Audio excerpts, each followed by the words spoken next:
የኛ መጽሐፍ ኃይል አለበት። ታምራት አለበት። ነፃ መውጣት አለበት።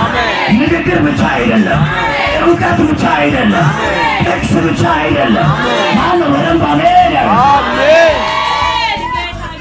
ሐምሌ ወሩን ሙሉ 7 ጊዜ ድግምት ወደዚህ ቤተክርስቲያን መጣ። 7ቱም ድግምት ተያዘ ማለት ነው። ኢየሱስ ጌታ ነው። 7 ድግምት መጣ፣ 7ቱም ድግምት ተያዘ። ከዛ በኋላ ድጋሜ ከዛ ልክ እኔን ፈልጎ ሲያጡ በዚህ ሳምንት ውስጥ እኔ ጋር አብሮ የሚያገለግሉ 2 አገልጋዮችን መርዝ አበሉ ማለት ነው። ጌታ የተባረከ ይሁን። አብሮ ከኔ ጋር የሚያገለግሉትን 2 አገልጋዮችን መርዝ ሲያበሉ አሜን፣ ደም ያስመለሰ ወጣ። አሜን። ይሄው አብረን እያገለገልን ነው። አሜን።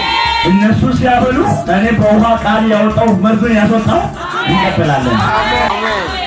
ከዛ የዛሬ ሳምንት ደግሞ የኔ ቢሮ ግድግዳ ውስጥ በ200 ብር ዳንኤል አፍታሙ ብሎ ስሜን ጽፎ ግድግዳ ውስጥ በጣም ደብቀው አስደግመው ቢሮ ውስጥ እንዳይገባ እንዳይጸልይ ተብሎ እሱም ተያዘ።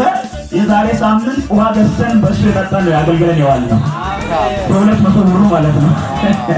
ኢየሱስ ጌታ ነው። በዚህ አጋጣሚዎች ይሄ መልእክት ለእናንተ ከደረሰ ደጋሚዎች 10,000 ብር 100,000 ብር አስደግማችሁ አመጣችሁ ጥሩ ልብስ እየለበስን ጥሩ ሱፍ እየለበስን እናገለግላለን። ለጌታ ክብር ይሁን። አሜን አሜን አሜን።